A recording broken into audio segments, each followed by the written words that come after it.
Aloha and welcome to What the FAQ. This is a video where I answer a series of questions about the Maui real estate market or just about Maui in general. Feel free to drop a question of your own into the comments. If you have a question about Maui or something you're just curious about, I'm happy to answer in a future video. All right, let's get started. So I get asked all the time different questions about Maui, about owning real estate, about owning vacation rentals here on Maui. So I wanted to do a quick video about those frequently asked questions. Let's get started. First one, and this one is super common. I can't believe how many times it comes up and how many times I get asked, can you own property on Maui? Yeah, that kind of surprised me. I mean, what is this, some kind of banana republic rife with corruption, nepotism, failing infrastructure, incompetence? All right, at the time of this recording, and not without controversy, Hawaii is still part of the United States, and as such, does allow for full ownership of both US citizens and international buyers. So yes, you can own property here in Hawaii. So where does the confusion come from? I would say primarily from leasehold properties, which is going to be my next frequently asked question. What is a leasehold property? Here in Maui, we have kind of two primary ownership types, which would be leasehold and fee simple. Fee simple is going to be your typical standard ownership that you see in the United States, where you own both the land and all the improvements or houses, structures on the land. Leasehold is a different type of ownership. It was kind of, I know it is in other areas as well, but it happened frequently in Hawaii. Kind of started back in the 70s when people didn't want to sell their land, but developers wanted to develop land with condominiums and things like that. So they came up with this leasehold property where the owners retain ownership of the land, but they allow it to be developed into condominium complexes and things like that. And all the owners of the condominiums would then pay a lease rent to the owner of the land. So back when this started, there was pretty long ownership or leasehold terms. So there would be a lease rent with a master lease, and oftentimes these were 50 to 75 year leases, which seemed reasonable at the time. And the rent rates, the lease fees, were pretty low.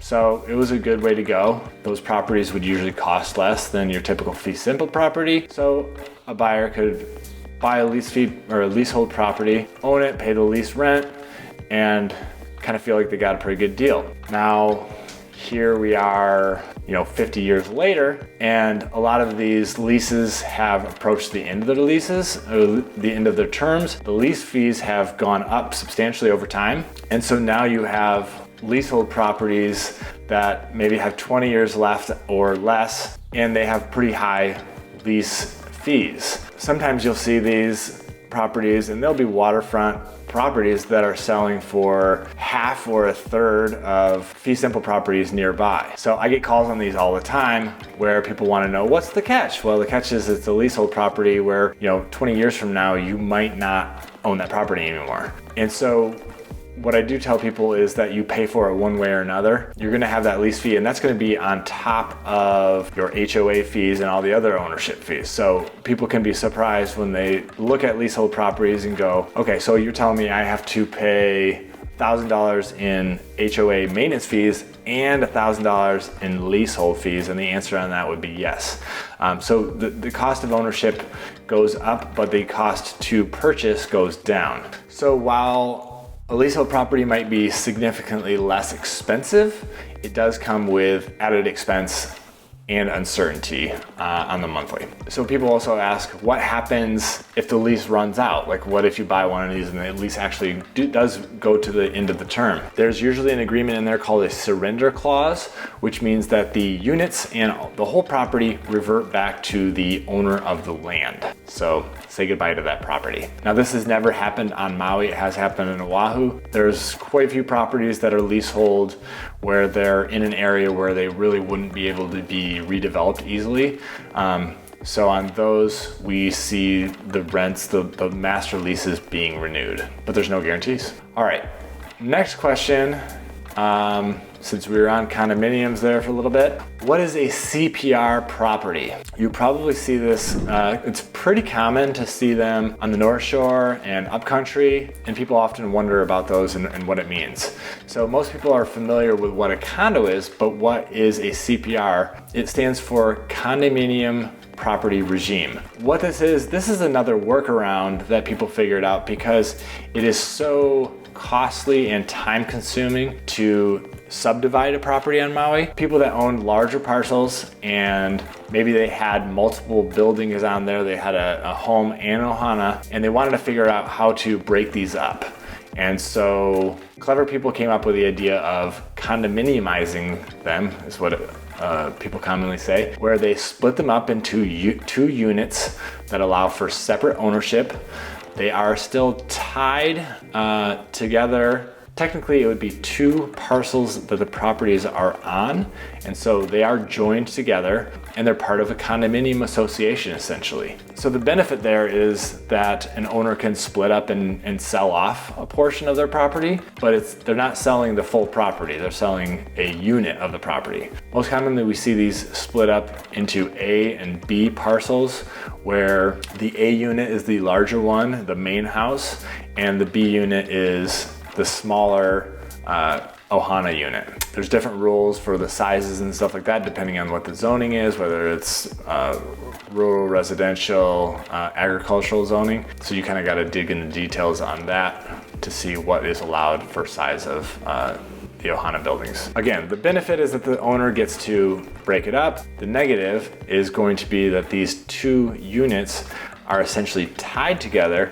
So even though it feels like you have a separate house and land, they are tied together by the zoning rules, any permit rules, things like that. So there's also things like water fixture counts that would apply to both of the properties. And if there's one rule breaker, it affects the other who may not be breaking the rules. So you got to keep that in mind when looking at CPR properties. All right, next frequently asked question I get is, can I Airbnb my house or ohana? And most often, the answer is going to be no. I addressed this in a video that I did about short-term rentals. Zoning rules on Maui do not allow for residential properties to be rented short-term. And short-term is defined as any lease less than 180 days. The only ones currently allowed to do short-term rentals have been grandfathered in, or they're lucky enough to somehow land in a hotel zoned area. There used to be a process where you could apply for a special permit to do short-term rental.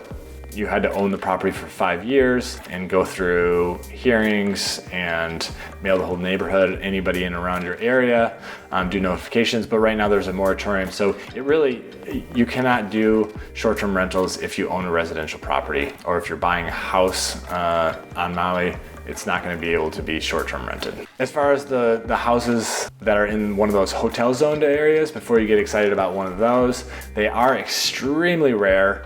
And oftentimes, like multi-million dollar price range, we're talking $5 million and up. So the only real option for short-term rentals is going to be condos that are already zoned to allow for vacation rentals. The last frequently asked question I get, of course, as a realtor is, how's the market and when is it going to crash? All right, these are kind of loaded questions. The answer about when is it going to crash, I don't know. I think nobody knows. We have had a good run of prices going up for a very long time. And so, common sense would say what goes up must come down. I don't know. It doesn't really seem like it's going to crash anytime soon. I would say that the market seems to be holding fairly strong despite the high prices, despite high interest rates, despite all the uncertainty, the issues that Maui has had in the last few years. We still have more buyers than sellers. So we have limited inventory, limited new construction going on. Homes in particular are just a limited asset, and that's going to continue to drive up prices. We are seeing more condominiums coming on the market, and so that inventory has been building, but so far we have not seen a softening on the prices. This is something that I'm going to be keeping a close eye on.